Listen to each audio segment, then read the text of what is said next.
രാവിലത്തെ ഒരാളുടെ പെർഫോമൻസ് കണ്ട് ചിരിച്ച് ചത്ത് ഞാൻ ക്ഷീണിച്ച് കിടന്ന് ഉറങ്ങിപ്പോയി. ഇപ്പം ഇന്നലത്തെ ഉറക്കത്തന്നെ കുറേ അസ്കിത ബാക്കി കിടപ്പുണ്ടായിരുന്നു. പിന്നെ എഴുന്നിട്ട് ബാക്കി പണിയൊക്കെ തീർത്തപ്പോഴത്തേനും കൊച്ചു വരാറായേ. പക്ഷേ ഈ ഔട്ട്ഫിറ്റ് ഇട്ട് പോകാൻ പറ്റില്ല, കാരണം ഇതാണ് എൻ്റെ കോലം. അപ്പം ഞാൻ വിചാരിച്ചു ഇനി ഇത് മാറാനൊന്നും നേരമില്ല, സമയമില്ല. ഇതിന് വേണ്ടി ഒരു സ്കേർട്ട് ഇട്ടങ്ങ് അഡ്ജസ്റ്റ് ചെയ്യാന്ന്. സാധാരണ ഇതിട്ട് ഞാൻ അങ്ങനെ പുറത്ത് പോകാറില്ല, കാരണം ഒരു ശ്രീലങ്കൻ ലുക്കൊക്കെ തോന്നും അല്ലേ. അവരുടെ ലുക്കിന് കുഴപ്പമൊന്നും ഉണ്ടായിട്ടല്ല, പക്ഷേ എന്തോ എനിക്ക് ആ ഡ്രസ്സ് ഇട്ട് പുറത്ത് പോകാൻ വലിയ താല്പര്യമില്ല. പിന്നെ കുറച്ച് പെർഫ്യൂമൊക്കെ വാരിപ്പൊത്തി അങ്ങ് അഡ്ജസ്റ്റ് ചെയ്ത്, കാരണം നമ്മൾ ലിഫ്റ്റിലൊക്കെ പോകുന്നതല്ലേ, മീൻ വറുത്ത മണമൊക്കെ അടിക്കുമെന്ന്. വെറുതെ എന്തിനാ, നമ്മൾ കുളിച്ചില്ലേലും എന്തോ പെരപ്പുറത്ത് കിടക്കണം എന്ന് കേട്ടില്ലേ, അത് തന്നെ. പിന്നെ താഴെ ചെന്നപ്പോൾ തന്നെ സ്കൂൾ ബസ് ഒന്നും വന്നിട്ടില്ലായിരുന്നു.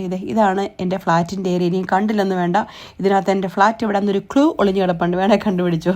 അങ്ങനെ ചേടുകൂട്ടം വന്നു. ഇന്നെന്നാലും ഭാഗ്യത്തിന് ഇട്ടുകൊണ്ട് പോയി ജാക്കറ്റ് തിരിച്ചു കൊടുത്തിട്ടുണ്ട്. പുള്ളി വന്നു കഴിഞ്ഞാൽ പിന്നെ കുറേ നേരം പുള്ളിക്കാരൻ്റെ പരാതികളുടെ പണ്ട് കെട്ടഴിക്കലാണ്. അതെല്ലാം നമ്മളിനി കേട്ടോണ്ടിരിക്കും. അങ്ങനെ പോകുന്ന വഴിക്ക് അവിടെ ഒരു മിറർ, അത് നോക്കിയില്ല കണ്ണാടിക്ക് എന്ത് തോന്നും.